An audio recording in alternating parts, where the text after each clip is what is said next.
Frank, I like the clean look, man.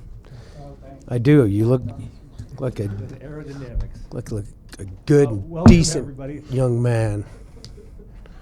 Montana heads to Northern Arizona this week to start Big Sky Conference play. We've got Coach Hop, we've got Braxton Hill and AJ Forbes with us today. As usual, please raise your hand, pass the microphone around, and we will start with Coach. Coach, final thoughts on a good game for the Griz, tough win, and in your first thoughts of headed down to Flagstaff to start conference play. Thanks, Tabes.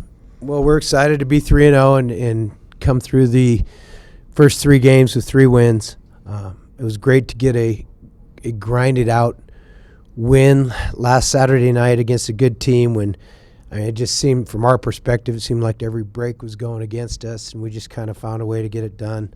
I really think our team's mentally tough.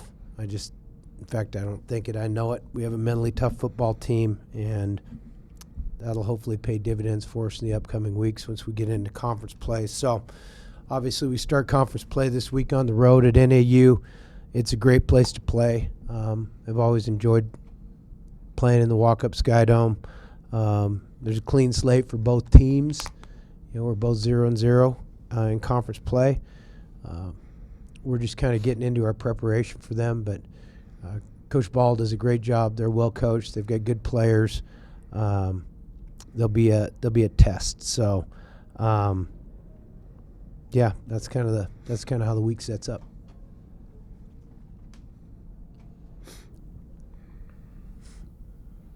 Yeah, for Coach, is there a difference in preparation for playing these conference teams that you have a lot of history with compared to these non-conference games that you have almost no history with?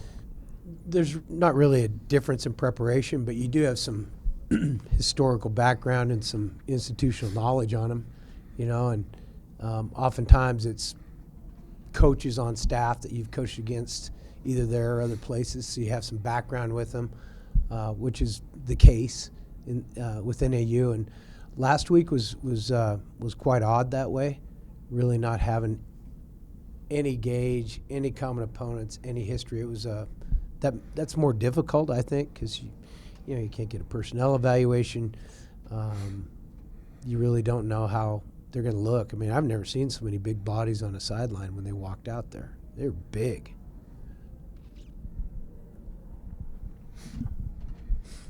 Bobby, on that note, I watched the game back last night again, and, I mean, their defensive front was so impressive. What did you think of the way that your offensive front handled it? Well, we did AJ can talk about it too. We played better in the second half. I thought, they were heavy inside in the run game, and we didn't block them well enough on the edge probably in the first half. And then in the pass game, we were too soft inside in terms of, giving the quarterback an area to step up in. So they did a good job. They were big and physical. I thought, again, we did a better job of making a stand and not getting pushed inside in particular in the second half. But the first half, they pushed us around a little bit. And, AJ, they ran a variety of different fronts and also had some great talent up front. So what were the biggest challenges from your guys' perspective? How are you able to sort of adjust and do well down the stretch? Yeah, I think, just like Coach said, they were a big physical front. That and we knew that coming in, just based on watching the film, based on watching, looking at the scouting report. We knew that they were going to be a big physical team. It was all about identifying the front, identifying whether even or odd, and trying to make sure, my job as a center to get everybody on the same page. So, they were a good team. They were big and physical, and it was great to have a grinded out win on Saturday. Braxton, your evaluation of the defense through 3 games? I'd say we got a lot to improve on still.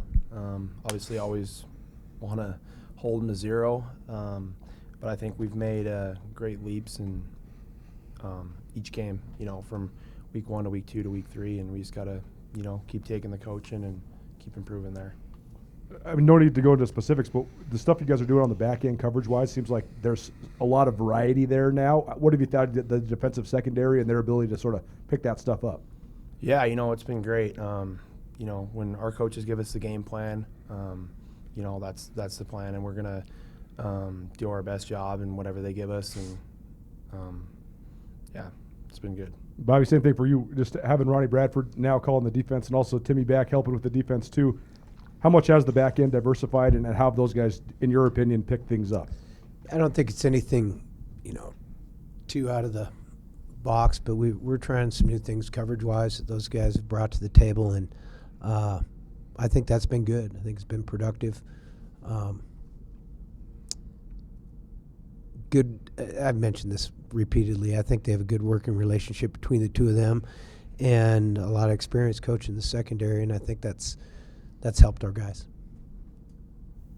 Braxton, career high 15 tackles for you on Saturday. First time you had 2 sacks in a game. How were you feeling out there? What were you seeing, and what was working well for you? I mean, first off, just glad to get the win. Other than that, just credit to my teammates for, eating up blocks, whether it's the inside guys or, linebacker blitzing. I mean, all those plays are just credit to my teammates. So just glad to get the win.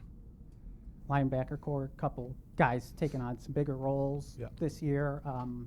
What have you liked about that group through 3 games, and especially on Saturday? Yeah, I love that group, the linebackers. But, the new guys, Ryan and Riley, and, the more veteran guys, Levi and Flink, they're all doing a great job, just playing with effort, playing physical, and, taking coaching and giving it our all. Bobby, on the linebackers, they certainly filled up the stat sheet, but just kind of curious, I don't know if you thought it was maybe their best performance of the year as the linebackers as a whole, but what's kind of impressed you so far about that group this season? Well, I like the fact that we've been able to play quite a few of them, getting some game experience for some of the guys that haven't played as much. But, spring ball and fall camp, those guys have excelled. We've got, as Braxton said, we've got things we have to improve upon, but those guys are playing well, and they're going to have to get off blocks and make plays and do some of that like they did last week if we're going to continue to have success. And it was good to see them make plays Saturday.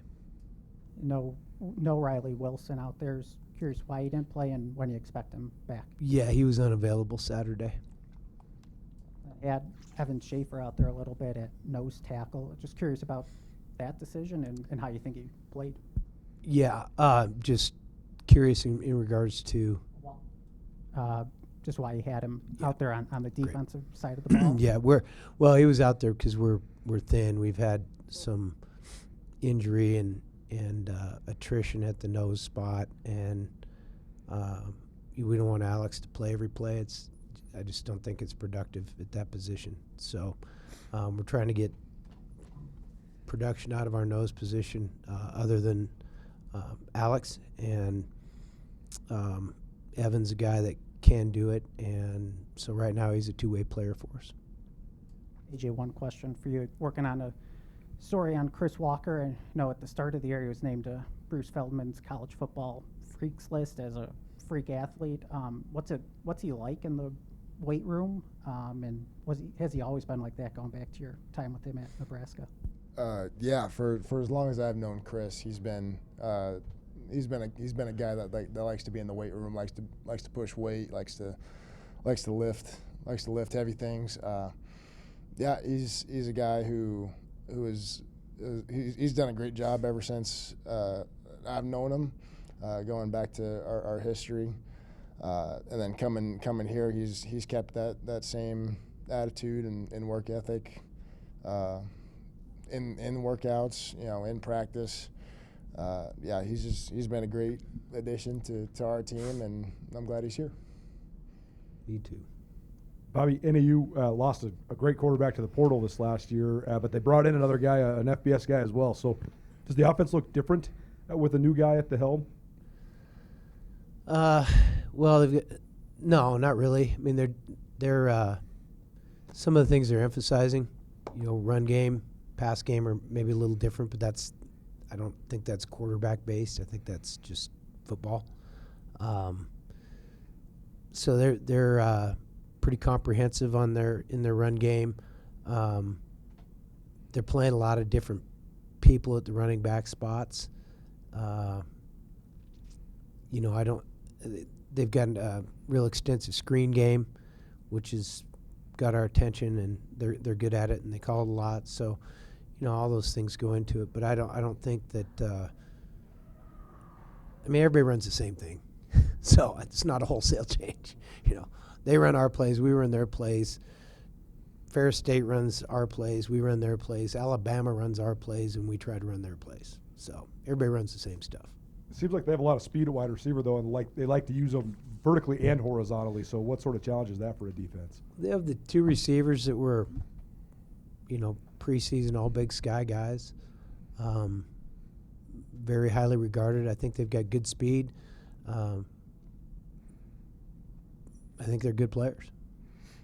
Speaking of Coulter's question, it seemed like they had one quarterback playing predominantly the first 2 games, switched it up a little bit on Saturday. What is your evaluation of their quarterbacks that kind of switch them in and out a little bit?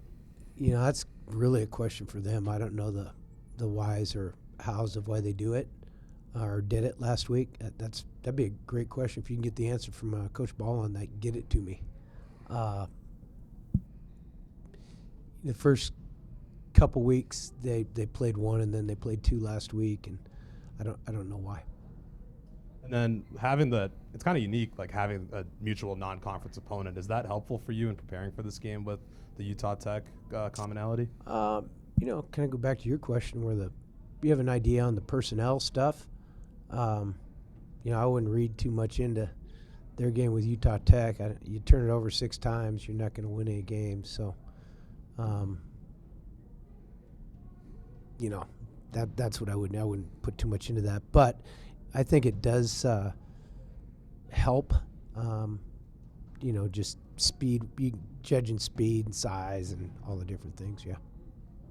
And alluding to some of Frank's questions earlier about the linebackers, Braxton's obviously a guy who stepped up, become a leader with that room. How have you been impressed with the way he's fulfilled his role and really been a big part of this defense so far? Well, I was real impressed. Saturday, he had 15 tackles. So, it's a production-oriented business, offense, defense, special teams. When you have plays to make, you either make them or you don't. And Braxton's doing a great job when they're his plays to make, he's making them. And, like they all do, but guys like him that they're not at all like they were when they walked in the door as a football player. He's really evolved. He understands the game. Is physical, plays really hard, has great speed, just a great guy to have in there at linebacker for us.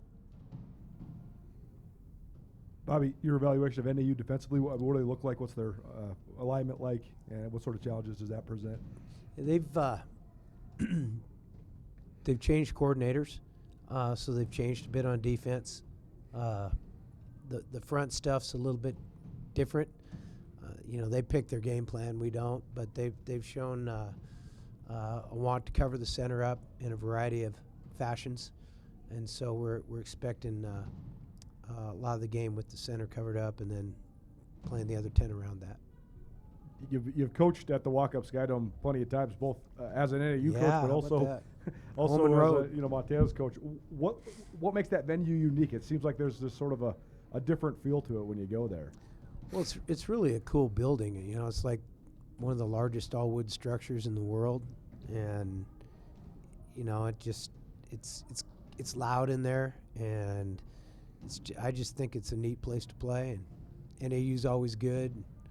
We've actually played really well down there over the years, so it's always a good game, and it's just kind of a fun place to go. Does elevation play a factor? I mean, is that something that you prepare for? Well, it's over 7,000 feet there, but it's not like we're coming from sea level or something here. I mean, this is a mountain town too, I guess. So I don't think so much. Braxton, your memories of playing down there, if any, and what do you think of just this upcoming trip, this upcoming challenge? Yeah, I remember going down my sophomore year, and I just thought it was a cool place to play. Haven't played in a whole lot of domes, and I just thought they had really nice facilities and whatnot. And, just looking forward to going on the road with my brothers and trying to come 4-0. Bobby, a couple of marquee non-conference wins so far for the Big Sky this year. What is your evaluation of the conference as a whole as you head into Big Sky play? I haven't paid too much attention really to the non-conference schedule. I haven't watched film on anybody else, but I was excited for the guys at Sac State last weekend to get that win. That's the one that I assume maybe that's the one you're talking about. But we'll start zeroing in on the conference. I think our league's really strong. I do. I think our league's very, very good, top to bottom. A lot of good teams in this conference. Kind of a non sequitur, but I got to ask as a special teams guy, the Miami-New England game last night where the guy kind of runs in, blocks the kick based on the kicker's motion, not the snap of the ball. Did you see that, and what do you make? Have you ever seen something like that before at any level of football? I didn't see it. Sunday's a long day of film for us. We don't get the benefit of watching NFL. Someday I will, though. I'll watch every game. as many as Stacy Houck will allow me to watch. Anybody else? Thanks, guys. All right, guys. Thank you. I'll have to go look at it. What game was it? Last night, Monday Night Football, Miami, New England.